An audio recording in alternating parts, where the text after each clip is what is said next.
Keyingi turmush o'rtog'ingiz kambag'al bo'lsa ham turmushga chiqib urasizmi? Yo'q, hech qachon. Jigarxon, assalomu alaykum. Assalomu Sizga alaykum. ikkita savolimiz bor. Mayli bersa. Yoshligingizda kim bo'lishni orzu qilgansiz?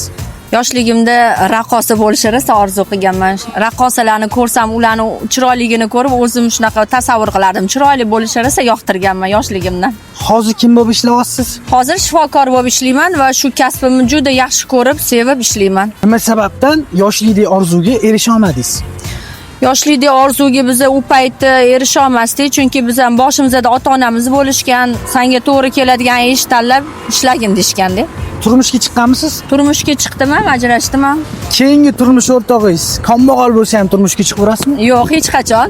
Kambag'allarga turmushga chiqmayman. O'zimga mos inson, har tomonlama mos inson bo'lsa turmushga chiqaman, lekin turmushga chiqmasam ham bo'ladi. Farzandingiz bormi? Farzandlarim ko'p. Nechta ko'p? 6 ta farzandim bor. 6 ta. Hammasi o'zingizgimi?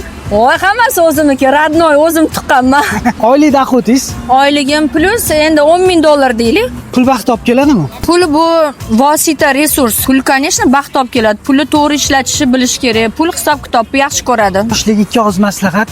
Orzuliga orzu bo'lib qolmasligi uchun nima qilishsin? Doim bitta maqsad qo'yib, o'sha maqsadga intilib harakat qilinglar o'zinglarni hech qachon xafa qilmay yashanglar, o'zinglarni sevib yashanglar. O'zinglar yoqtirgan kasbda ishlanglar.